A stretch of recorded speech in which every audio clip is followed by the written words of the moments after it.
como é que a gente pode fazer essa diferença entre, por exemplo, uma tristeza passageira e uma depressão que realmente requer uma busca de ajuda, né? Como é que a gente pode fazer essa diferença para que o nosso público tenha uma noção mais clara do que é, aspas, natural, um momento de tristeza versus depressão? Uhum. Então, a depressão é o nome comum que a gente usa para um diagnóstico psiquiátrico, né, que a gente tecnicamente chama de transtorno depressivo maior ou depressão maior.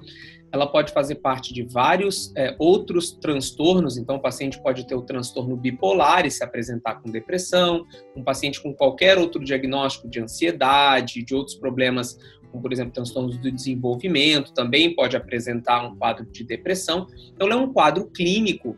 Como qualquer quadro clínico, ele apresenta uma série de sintomas que tem que se apresentar por um período de tempo e causar incapacidade.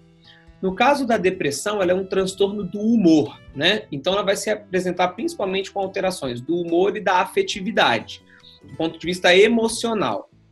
Do ponto de vista diagnóstico, a gente vai buscar, além dessas alterações do humor e da afetividade, outras alterações, por exemplo, somáticas do corpo e muitas vezes da cognição. Então, é um conjunto de manifestações clínicas que praticamente é no corpo todo, uma doença sistêmica. Tem uma base cerebral, né? Isso não quer dizer que não existe o componente psicológico. Eu acho que falar contigo é muito simples, porque você entende que as doenças psicológicas, as manifestações têm um componente cerebral, mas nem sempre a comunidade de saúde mental tem esse entendimento. Então, é uma doença que tem uma base cerebral, com uma manifestação em vários níveis, então emocional, psicológico, com vários níveis também de entendimento da sua própria etiologia. Então, as causas, existem causas genéticas que são importantes, questões de circuitos cerebrais, alterações relacionadas a não só os circuitos, como a transmissão de certas substâncias no cérebro, e também relação importante com o ambiente e a história de vida da pessoa. Então, realmente é uma coisa bem complexa. Então, é uma doença. E aí, para isso, exige uma avaliação bem profunda para se entender se esses sintomas que a pessoa está apresentando, na esfera da afetividade, que acaba sendo o que chama mais atenção, são uma doença ou não. A gente, quando vai tentar identificar se é um quadro psicopatológico ou é algo mais normal, a gente tende a buscar e tentar entender se as pessoas apresentam variações que podem ser consideradas normais ou não. Porque o normal, às vezes, varia um pouco de pessoa para pessoa, mas a tristeza em si é um sentimento normal e corriqueiro, e ele geralmente está relacionado a respostas emocionais que a gente considera normais a situações, geralmente situações estressantes, de perda, né, de luto, como o luto em si, ou de perdas, né, e a pessoa se sente com a falta daquela situação, né? Então, geralmente... proporcionalidade entre o evento e a reação da pessoa. Exatamente. Então, é uma reação normal a eventos traumáticos, de perda, né? E a gente até pode tentar entender que aquilo é esperado. Às vezes, se a pessoa não apresenta aquela reação, às vezes a gente até acha que às vezes aquilo está errado, ela não apresentar aquela reação de tristeza. Claro que se o evento for muito traumático, a tristeza pode ser muito intensa e mesmo assim normal.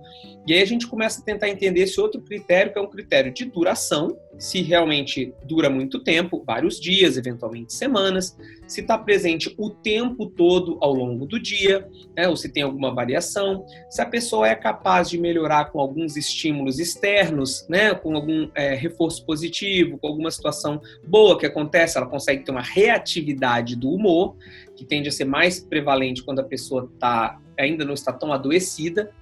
E, além disso, a gente tem que entender esse critério do impacto funcional, ou seja, do quanto que a pessoa consegue funcionar ou não com aqueles sintomas de tristeza. E, geralmente, vem somente a tristeza, não vem necessariamente associada a os outros sintomas da depressão.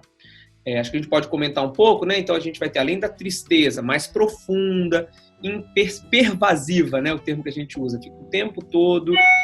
sem muita mudança em termos de quanto tempo a pessoa fica ali ao longo do dia, alterações na capacidade de sentir prazer, hoje em dia, né, o que a gente chama da anedonia, isso é muito significativo hoje, a perda do prazer em situações que a pessoa muitas vezes tinha um prazer durante, num primeiro momento, de situações que corriqueiramente eram consideradas prazerosas. Agora fica tudo meio sem graça, meio sem... Totalmente sem graça, mesmo com um estímulo para aquilo, né? Então, esses dois critérios são muito importantes. Então, uma tristeza que é mais desproporcional, né? Quando o trauma é muito intenso, é um pouco difícil de avaliar, mas pervasiva, a pessoa não consegue modificar aquele estado emocional, associada à anedonia, né? Pode ser um ou outro ou os dois. E os vários sintomas, outros sintomas associados. Então, a cognição geralmente é uma cognição com um viés negativo, então a pessoa tende a ficar vendo as coisas de um viés mais pessimista, ela tem uma ideia de que ela própria, né, a sua autoavaliação é muito negativa e pessimista. No inglês eles falam self-depreciation, né? Então eles estão, né, se autodepreciando. Você pode ter alterações como ideação suicida, pensamentos de que era melhor não estar vivo. Pode ser passivo, simplesmente não estar aqui, ou pensamentos mesmos recorrentes de morte. Para muita gente isso é o que assusta, né? Que é uma coisa que é um sintoma, não quer dizer que a pessoa vai necessariamente agir em termos de cometer o suicídio, mas passa a ter aquela ideia. É importante, né? Que a gente Exatamente. Tem que prestar atenção. E às vezes é o que traz o paciente para tratamento. Eles, olha, eu já tinha um pouco essa tristeza, mas agora estou pensando em acabar com a minha própria vida. Isso eu nunca tive isso, né? Você passa a ter alterações cognitivas, como eu estava falando, então dificuldade de raciocínio, pensamento, memória, né? Lentificação ou agitação do corpo, né? Psicomotora, isso é uma coisa bem importante também, que às vezes as pessoas ficam mais lentificadas. Alterações dos ritmos biológicos, alimentação, para mais ou para menos, sono, para mais ou para menos, alterações de libido, né? Geralmente para menos, no caso da depressão. Isso pode levar a ganho de peso ou perda de peso, insônia, né? E particularmente essa dificuldade muito na tomada de decisão. Então, a pessoa tende a ficar muito indecisa e essas dificuldades cognitivas, como a perda de energia que às vezes vem junto.